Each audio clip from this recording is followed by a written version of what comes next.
Hi all, എല്ലാവർക്കും ഒരിക്കൽ കൂടി എൻട്രി ടെക്നിക്കൽ യൂട്യൂബ് ചാനലിലേക്ക് സ്വാഗതം. അപ്പൊ ഞാൻ AAI എയർപോർട്ട് അതോറിറ്റി ഓഫ് ഇന്ത്യയുടെ എയർ ട്രാഫിക് കൺട്രോളർ എക്സാമുമായി ബന്ധപ്പെട്ട് 2-3 വീഡിയോസുകൾ ചെയ്തിട്ടുണ്ടായിരുന്നു. എന്നിരുന്നാലും ചില കുട്ടികൾക്ക് ഇപ്പോഴും ചില കൺഫ്യൂഷൻസ്, അതായത് ATCയുടെ ക്വാളിഫിക്കേഷനുമായി ബന്ധപ്പെട്ട് വന്നതിന്റെ അടിസ്ഥാനത്തിലാണ് ഞാൻ എന്ത് ചെയ്തിട്ടുള്ളത്, ഈ ഒരു വീഡിയോ ചെയ്തിട്ടുള്ളത്.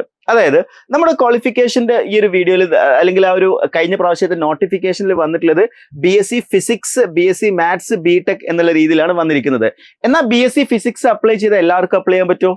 ഇല്ല. BSc മാത്സ് ഉള്ള എല്ലാവർക്കും അപ്ലൈ ചെയ്യാൻ പറ്റുമോ? ഇല്ല. ആർക്കെല്ലാം അപ്ലൈ ചെയ്യാൻ പറ്റും? BTech എല്ലാ ബ്രാഞ്ചസുകാർക്കും അപ്ലൈ ചെയ്യാൻ പറ്റുമോ? തുടങ്ങിയ സംശയങ്ങളാണ് ഇതിൽ വന്നിരിക്കുന്നത്. അതേപോലെ ലാറ്ററൽ എൻട്രിക്കാർക്ക് അപ്ലൈ ചെയ്യാൻ പറ്റുമോ? തുടങ്ങിയ ഒരുപാട് സംശയങ്ങൾ പല തരത്തിലായിട്ട് വന്നതിന്റെ അടിസ്ഥാനത്തിൽ അതൊന്ന് ക്ലിയർ ചെയ്യുന്നതിന് വേണ്ടിയാണ് ഞാൻ ഈ വീഡിയോ ചെയ്തിട്ടുള്ളത്. കഴിഞ്ഞ പ്രാവശ്യത്തെ നോട്ടിഫിക്കേഷന്റെ PDF നമ്മൾ നോക്കുകയാണെന്നുണ്ടെങ്കിൽ ഇതായിരുന്നു കഴിഞ്ഞ പ്രാവശ്യത്തെ നോട്ടിഫിക്കേഷനിൽ എഡ്യൂക്കേഷൻ ക്വാളിഫിക്കേഷൻ ആയിട്ട് പറഞ്ഞത്. അതായത് full time regular bachelor's degree of 3 years in science BSc with physics and mathematics എന്നാണ് പറഞ്ഞിരിക്കുന്നത്. ഓക്കെ, ഫുൾ ടൈം വേണമെന്ന് പറഞ്ഞിട്ടുണ്ട്. അപ്പൊ ഡിസ്റ്റൻസ് ആയിട്ട് പഠിച്ച ആളുകൾക്ക് അപ്ലൈ ചെയ്യാൻ പറ്റുമോ? അവിടെ ക്വസ്റ്റ്യൻ ക്ലിയർ ആയിട്ട് വന്നിരിക്കുകയാണ്. ഡിസ്റ്റൻസ് ആയിട്ട് പഠിച്ചവർക്ക് ഇത് എന്ത് ചെയ്യാൻ പറ്റില്ല, അപ്ലൈ ചെയ്യാൻ പറ്റില്ല. നിങ്ങൾ ഫുൾ ടൈം റെഗുലർ ഡിഗ്രി ആയിരിക്കണം എടുത്തിരിക്കേണ്ടത്. നിങ്ങൾക്കറിയാലോ, ഡിസ്റ്റൻസ് ആയിട്ട് നിങ്ങൾക്ക് എന്ത് ചെയ്യാം, യൂണിവേഴ്സിറ്റീസ് നിന്നൊക്കെ എടുക്കാൻ പറ്റും. പക്ഷെ അത് എന്ത് ചെയ്യാൻ പറ്റില്ല, അപ്ലിക്കേഷന് കൊടുക്കാൻ പറ്റില്ല. അതായത് full time bachelor's degree of 3 years in science with physics and mathematics. അതിൽ കൃത്യമായിട്ട് പറഞ്ഞിട്ടുണ്ട്, ഈ ഒരു ഫിസിക്സ് ആൻഡ് മാത്തമാറ്റിക്സ് എന്ന് BSc ഫിസിക്സ് ആൻഡ് മാത്തമാറ്റിക്സ് എന്ന് പറയുന്ന സമയത്ത് നിങ്ങൾ ഫിസിക്സും മാത്തമാറ്റിക്സും എന്ത് ചെയ്തിരിക്കണം, പഠിച്ചിരിക്കണം എന്നുള്ളത് വളരെ ഇമ്പോർട്ടന്റ് ആയിട്ടുള്ള കാര്യമാണ്.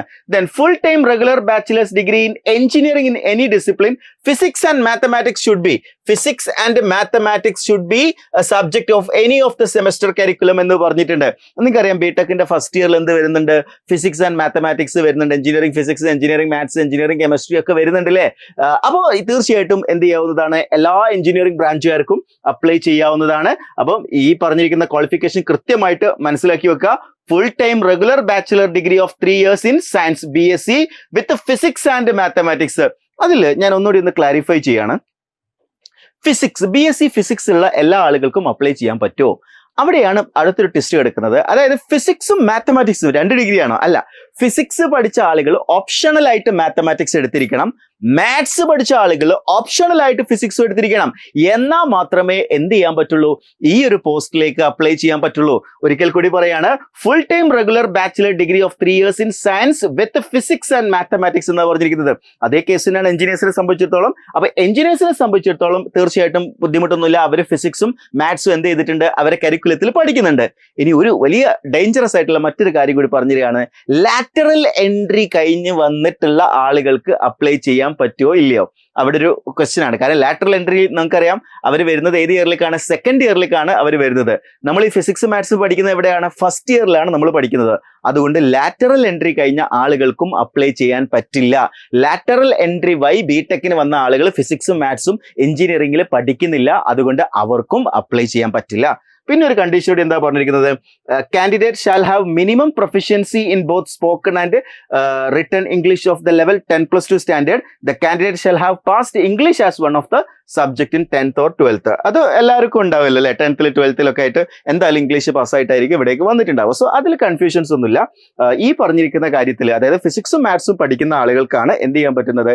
ഇനിയിപ്പോൾ വേറെ ഒരു ട്വിസ്റ്റ് ഉണ്ട്. അതായത് നിങ്ങളിപ്പോൾ വേറെ ഏതെങ്കിലും, ഇപ്പോൾ ഫോർ എക്സാമ്പിൾ നിങ്ങളിപ്പോൾ BSc ഇലക്ട്രോണിക്സ് പഠിച്ചു എന്ന് വിചാരിക്കുക. അവിടെ നിങ്ങൾ ഫിസിക്സും മാത്സും നിങ്ങൾ ഏതെങ്കിലും സെമസ്റ്റേഴ്സുകളിൽ പഠിച്ചിട്ടുണ്ടെങ്കിൽ ഡെഫിനറ്റ്ലി നിങ്ങൾക്ക് അപ്ലൈ ചെയ്യാന്നുള്ളതാണ്. അതായത് BSc ഡിഗ്രി ഉള്ള നിങ്ങൾ ഏത് BSc ഡിഗ്രി ആണെങ്കിലും ഫിസിക്സും മാത്സും നിങ്ങൾ ത്രൂ ഔട്ട് എവിടെയെങ്കിലും നിങ്ങളുടെ സെമസ്റ്റേഴ്സിന്റെ ഇടയിൽ പഠിച്ചിട്ടുണ്ടെങ്കിൽ definitely you can apply for ATC post.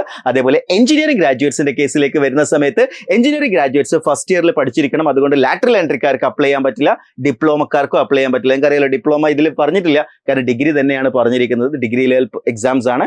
So ഈ ഒരു ക്വാളിഫിക്കേഷൻ സംബന്ധിച്ചുള്ള നിങ്ങളുടെ ഡൗട്ട് ക്ലിയർ ആയിട്ടുണ്ട് എന്ന് ഞാൻ വിചാരിക്കുകയാണ്. സോ കൂടുതൽ വിവരങ്ങൾ, കൂടുതൽ ഇൻഫർമേഷൻസുമായിട്ട് നമുക്ക് വീണ്ടും കാണാം. So that's all for today. Thank you for listening. Have A nice day.